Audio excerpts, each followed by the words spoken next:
I spoke with Governor DeSantis several times, Governor Kemp, Governor McMaster's, Governor Cooper, about the impacts of the storm and that made landfall at 7:45 this morning as a Category 3 hurricane.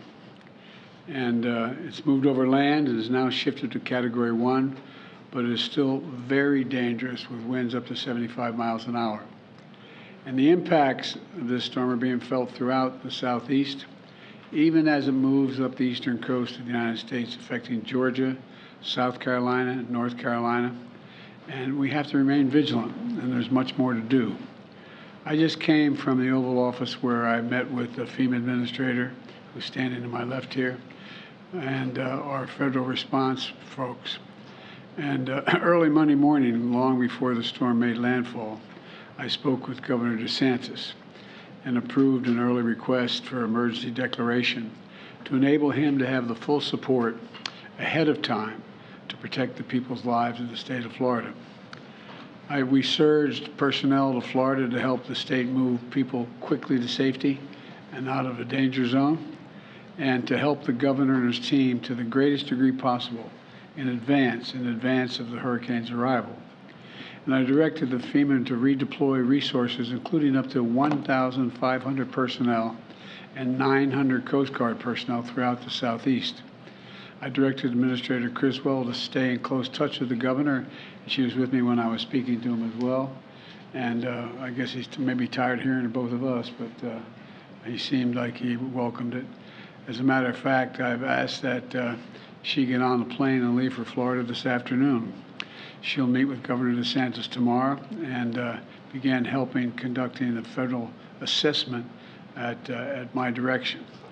Federal teams on the ground are going to continue to work with the first responders in Florida, Georgia, South Carolina, North Carolina to get people to safety. You've all been reporting this. You've seen it on television. There are a number of rescues already taking place as I walked out of my office a moment ago to begin to recover from the impacts of this storm.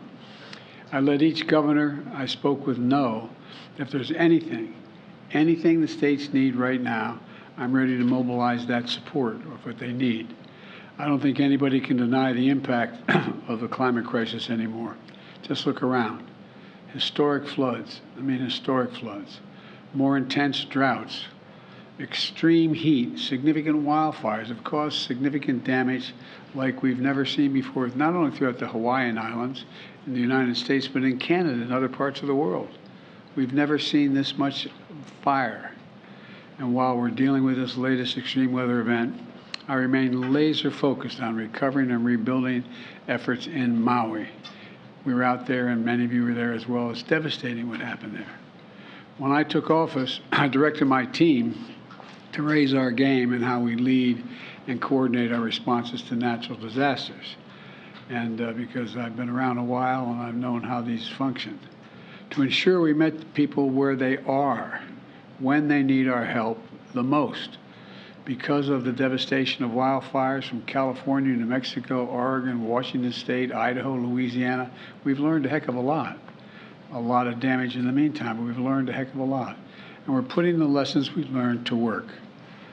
In a few moments, I'm going to be with my entire cabinet in the next room over, who are leading the federal recovery and rebuilding efforts and report on their progress, providing urgently needed support to the people of Maui. If I can note parenthetically for just a moment, you know, when you have your home washed away, when you are a fire that's taken your home away, when your school has been destroyed and there's no way you can't send your kid to school, these are urgent needs. And no matter how bright, how informed, how wealthy, how poor they are, you just need reassurance. So how in God's name are we going to get through this?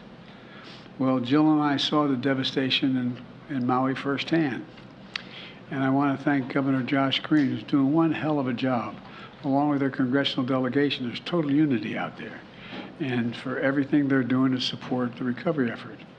I directed my team to do everything we can for as long as it takes to help Maui recover, rebuild in a way that respects and honors Hawaiian traditions and cultures and the needs of the local community. We're not going to turn this into a new land grab. We're not trying to see multi-million-dollar homes on the beach. We want to restore that part of the island like it was before, only better. To that end, when I was on the island last week, I appointed Bob Fenton, one of the nation's leading emergency managers, and I mean that's not hyperbole, who's been on the ground in Hawaii since before the fires erupted as our Chief Federal Response Coordinator to lead our long-term recovery on Maui. I've charged him with making sure the community has everything the federal government can offer to heal and build back better as fast as possible. You know, he'll be giving me a report virtually on Maui when I walk out of this room and go to the cabinet room where I'm meeting in just a few minutes. And as an example of our commitment, we're not only building back, but we're going to build back stronger and more resilient future, which means we need to be ready to withstand any challenge coming our way in rebuilding the way that Maui wants to rebuild, the nature of the rebuilding. Today, I'm announcing that $95 million from the bipartisan infrastructure law is on the way to Hawaii to harden the ground power, harden the grid we talk about. I know when we start talking about the grid, the average American out there thinks, what are we talking about? Well, the ability to transmit electricity. Well, let me tell you what it means. It means investments to make sure electricity can continue to reach homes, hospitals, water stations, even during intense storms and extreme weather. Funding will be used for stronger and better poles holding up the wires that transmit the electricity. It'll mean stronger material. It means burying these lines that transmit the electricity underground. It's more expensive to do that, but where possible, we should put them underground. They're safest. It means clearing trees and brush around these wires. It's like the kindling that exists out there. That's what it ends up being when one of those wires come down. And this funding is going to pay for installing technology like smart meters that can tell you where the problem actually is when the line goes down. That's part of the problem. A lot of these, in other, not Maui's not that big, but in parts of California, Oregon, and all these places where these fires were, where did the wire go down? We're going to be installing meters that let the person sitting back in the headquarters know, whoa, it went down at such and such a coordinates, such and such a pole. To enable emergency responders to more quickly identify which lines are damaged or down, so repairs can happen as quickly as possible and get the power back on and prevent damage from occurring. Anything else at our disposal. The Department of Energy, Secretary, we're going to be talking about this in a minute, accelerated the announcement of this funding to meet the moment. All this is going to help Maui and the entire state of Hawaii better withstand future disasters, because this is not going away. It's not like, well, these are the last disasters. We know this works, and I've watched some of you folks stand in front of me on television in dangerous circumstances reporting on this stuff. You know it. It's one thing to look at it on television and hear someone else reporting, but you're standing there and you're wondering, whoa, what's that behind me? It makes a difference, because we've done it before. Look, under the Obama-Biden administration, we invested hundreds of millions of dollars in the state of Florida, replacing wooden power poles and steel poles, and we buried these electric lines. Well, I wonder what would happen now if we hadn't done that. I'm not sure what, but the point is we did it. It helped them withstand and recover from disasters more quickly than they otherwise would have. So it works. It costs a lot of money, but it works, but it saves a lot of money long term. When Jill and I visited Maui last week, we saw firsthand the magnitude of the loss. Your lives have been dramatically changed if anybody in Maui is listening. You've lost everything. I mean, they lost everything. And we're doing everything we can to move heaven and earth to help you recover, rebuild, and return to your lives. We've already have dedicated $24 million to removal of hazardous material left behind in the fire's wake. There's pollution that is in that material. A lot of that you just can't go in and take bulldozers and clear it all out. You got to take the bad stuff out. You got to take out the polluted, the dangerous stuff. And once we've done that, we'll be able to remove all the debris. But it's going to be frustrating as the devil for people. I say, why can't I go back? Storm's over. Why can't I go back and look and see if I can find that wedding ring, or why I can find that album? Can't find that thing that I've lost in the house. It's really tough. Really, really tough. I didn't know anything like that, but lightning struck my house. We had to be out of that house for about 7 months while it was repaired because so much damage was done to the house, and half the house almost collapsed. You know, and you wonder, what's going to happen? We've already dedicated $400 million to pay for the debris removal. Once we get the toxic stuff out, to take all the removal, and the federal government's going to pay for that. The state is not paying for that. And we're going to dedicate more if necessary. But I want to be clear with the people of Maui about what to expect. The work we're doing is going to take time, in some cases a long time. We're going to do it in a way to make sure we're respectful to the wishes and the traditions of the people of Hawaii as well. The process of removing hazardous material and cleaning the environmental damage means folks can't get back in the area right away. The start of school has been disrupted. It's painful. I get it. But what can I tell you? The one thing I can tell you is that we're going to be with you every step of the way. We're not walking away. When Jill and I visited, we were struck by the absolute courage of the people there. People who lost loved ones, lost everything. People are just trying to find out whether the ones they lost. Are they gone? Are they dead? Are they missing? Or are they just not accountable? Where are they? They've lost everything. Everywhere we turned, we saw and felt the aloha spirit. Neighbors helping neighbors. I mean, I know this sounds kind of corny, but it's true. It's true. Everybody's reaching out, trying to help the other guy. Turning pain into purpose and keeping the faith. I've directed my administration to continue working with urgency and focus to help the people of Maui on their journey of recovery and healing. And we're going to make sure you are healed and you're in better shape than before. I said when I was on the island last week, we're not leaving until the job's done. And we'll be there as long as it takes. I know there's a lot of questions you probably have. I'll take a few, but I have a cabinet meeting coming up right away. Yes. Mr. President, can you assure Americans that the federal government is going to have the emergency funding that they need to get through this hurricane season? The answer is, if I can't do that, I'm going to point out why. How can we not respond? My God, how can we not respond to these needs? And so I'm confident, even though there's a lot of talk from some of our friends up on the Hill about the cost, we got to do it. This is the United States of America. Yes. Mr. President, Governor DeSantis is also running for president. You are running for re-election. Do you sense any politics in your conversations with him about this issue? No, believe it or not, I know that sounds strange, especially how the nature of politics today. But you know, I was down there when the last major storm. I spent a lot of time with him, walking from village to from community to community, making sure he had what he needed to get it done.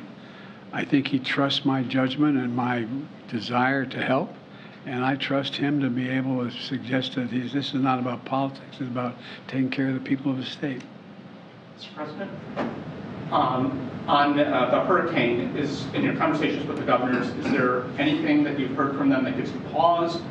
Things that you think need to be there that are not quite there yet? And secondly, are you making any contingency plans on your own schedule, either with this Labor Day, with your own personal travels, and also for your international travels that are coming up next week, that are you going to need to reshuffle things? Well, I may, I just don't know yet. And first of all, each of the governors seem to be focused. And I think what's changing, particularly the governors from North South Carolina as well as Georgia, is there wasn't an anticipation that it'd be moving up the coast. They were hopeful, and initially it looked like it was going to go further east and not affect them. So I think they're all in the process of rapidly focusing on what may happen, what may not happen, and what I hope the people of those states listen to is the warnings when they come from a lot of it, they may not see 130-mile-an-hour winds coming through, but guess what? You may also be on the shore in low-lying area and have a 8-foot surge of wind surge coming from off the ocean. But they've all been through it. The guy furthest north, Governor Cooper, is really focused on it. I mean, they all are. I don't mean to pick, but I mean, he is the least likely to have the most impact occurring on his shores. But it's a lot of low-lying country. I was joking with him. I mean, my state is, when you have anything like a hurricane in my state, in Delaware and suburban and the eastern shore of Maryland, we're 3 feet above sea level, man. You worry about what those surges do, and that's the same thing still happening in Florida, because you're talking about the high tide, low tide, adding 3 feet, and so on.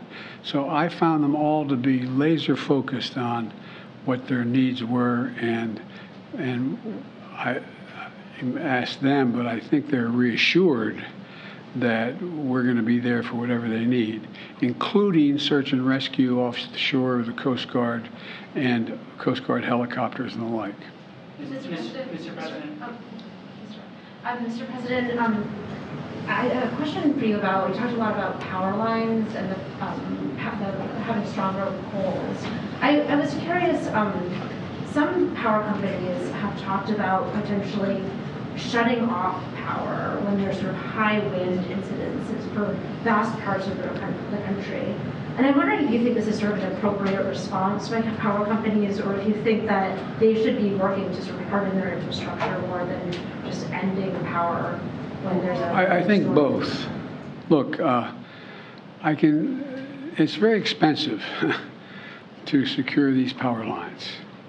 Both in terms of the actual structure. We look out there and you see these large towers carrying multiple wires, and the wires are like that thick, and they're carrying an awful lot of energy, and sometimes those entire towers come down. I am not expert enough to know when it's appropriate to shut down that line. And that's one of the reasons why I think having the technology to have these meters on each of these facilities tells you where the danger is. So I can picture, I'm getting beyond my expertise here, but. You're talking about huge numbers of Americans suddenly not having power because Well, the company makes a determination that. Well, but by the way, we also know how many huge number of Americans have died, how many huge number of Americans have, for example, more forest has been burned to the ground since I've in the time I've been doing this, than the entire square miles of the state of Maryland. Imagine the entire state of Maryland burning to the ground. That's how much is already burned to the ground.